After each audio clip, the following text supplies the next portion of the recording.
My name is Jose Antonio Vargas. I was born in the Philippines. I moved to the United States when I was 12. My mother wanted to give me a better life, so she sent me to live with my grandparents in Silicon Valley.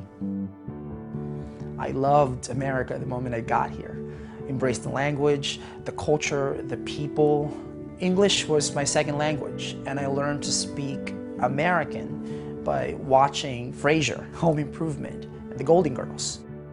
I won the spelling bee in 8th grade by spelling indefatigable. In high school, I fell in love with journalism. I started working for my local newspaper, the Mountain View Voice. Then I got hired at the Washington Post. I covered the 2008 presidential campaign, from traveling on Hillary Clinton's plane to pheasant hunting with Huckabee. I've interviewed Al Gore for Rolling Stone and profiled Mark Zuckerberg for The New Yorker. I even won a Pulitzer Prize for covering the Virginia Tech massacre. At age 16, I rode my bike to the DMV to get my driver's permit. I brought my green card with me. The woman at the DMV flipped it around. She leaned over and she whispered, "This is fake. Don't come back here again."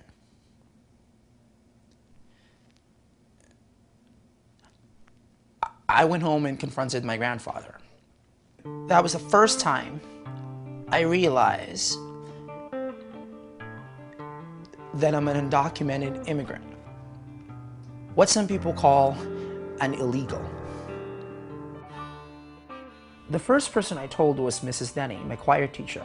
After she told me that she was planning a choir trip to Japan, I told her I couldn't afford it.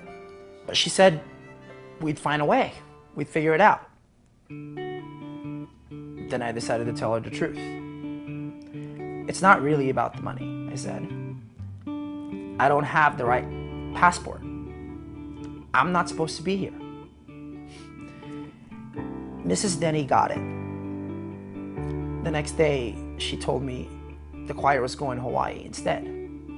It just mattered to me that Jose was hardworking, he was enthusiastic, he was always coming to class, and it's our job to educate them, to make them better citizens of the world. It doesn't matter what country they're from or, what their background or their legal papers are.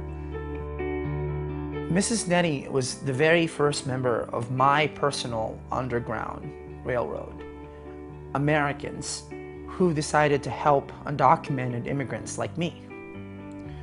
Other members of my Underground Railroad include Rich Fisher, my high school superintendent, and Pat Hyland, my high school principal. For more than a decade now, Pat and Rich have been with me every step of the way, guiding me and supporting me as I've tried to define what it means to be an American. I define American as someone who works really hard, someone who's proud to be in this country and wants to contribute to it. I'm independent. I pay taxes. I'm self-sufficient. I'm an American. I just don't have the right papers. I take full responsibility for my actions, and I'm sorry for the laws that I broke. What would you do if you were a choir teacher and found out that a student in your glee club can't travel for a competition? What would you do if you were a high school principal and found out that one of your students can't apply for financial aid? What would you do if your child's best friend didn't have papers?